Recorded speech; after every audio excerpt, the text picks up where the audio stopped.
beauty and poise, but also for her personality. যুক্তরাষ্ট্রের কুখ্যাত যৌন অপরাধী জেফ্রি এপস্টিনকে ঘিরে চলমান তদন্তে আরও ৩০ লাখের বেশি পৃষ্ঠার নথি প্রকাশ করেছে জাস্টিস ডিপার্টমেন্ট। এপস্টিন সংক্রান্ত এটি এখন পর্যন্ত সবচেয়ে বড় নথি প্রকাশের ঘটনা বলে জানিয়েছে কর্তৃপক্ষ। এটি বিশ্বজুড়ে নতুন করে আলোচনার জন্ম দিয়েছে। দীর্ঘদিন ধরে সিলগালা এই নথিগুলোতে সামাজিক যোগাযোগ, বিভিন্ন অনুষ্ঠানে উপস্থিত ব্যক্তিদের নাম এবং তার আশেপাশের নেটওয়ার্ক সম্পর্কে উল্লেখ রয়েছে। এ তথাকথিত এপস্টিন ফাইলস কোনো অভিযোগপত্র নয়, বরং এগুলো আদালতে জমা দেওয়া যোগাযোগ, ইমেইল ও সাক্ষ্য সংক্রান্ত দলিল, যেখানে অনেক ক্ষেত্রে প্রভাবশালী রাজনীতিক, ব্যবসায়ী ও বিনোদন জগতের পরিচিত মুখদের নাম উঠে এসেছে। ডেপুটি অ্যাটর্নি জেনারেল টড ব্লাঞ্চ জানান, I want to take a moment to thank the professionals at the Department of Justice. এবার মোট ৩ মিলিয়নের বেশি পৃষ্ঠার নথি প্রকাশ করা হয়েছে। এরই সঙ্গে ২,০০০ ভিডিও ও ১,৮০,০০০ ছবি রয়েছে। নথিতে প্রিন্স অ্যান্ড্রু, ইলন মাস্ক সহ রাজনীতি, ব্যবসা ও সাংস্কৃতিক জগতের অনেক প্রভাবশালী ব্যক্তির সঙ্গে এপস্টিনের যোগাযোগের তথ্য রয়েছে।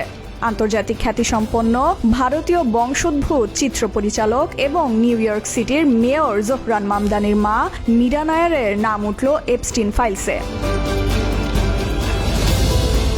যুক্তরাষ্ট্রের ইতিহাসে সর্ববৃহৎ যৌন কেলেঙ্কারি তদন্তের রিপোর্টে ভারতীয় পরিচালকের নাম উঠে আসায় সব মহলে চাঞ্চল্য ছড়িয়েছে।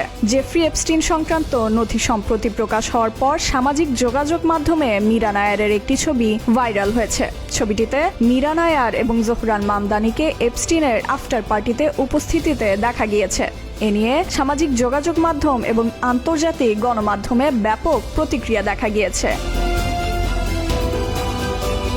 ২০০৯ সালে নিজ নির্মিত জীবনীমূলক চলচ্চিত্র অ্যামেলিয়ার একটি আফটার পার্টিতে যোগ দিয়েছিলেন মীরা।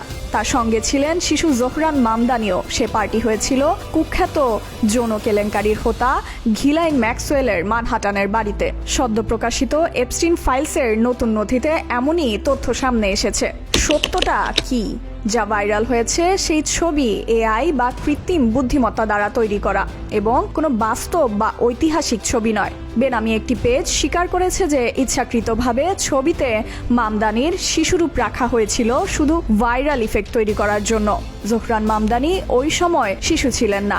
মামদানির জন্ম ১৯৯১ সালে। তাই ২০০৯ সালের ইমেইলে বলা ঘটনায় তিনি তখন ১৮ থেকে ১৯ বছর বয়সী তরুণ ছিলেন, ছোট শিশু নয়। ফলে ভাইরাল ছবিটির বয়স সম্পর্কিত দৃশ্যকেও ভিত্তিহীন প্রমাণ করা হয়েছে।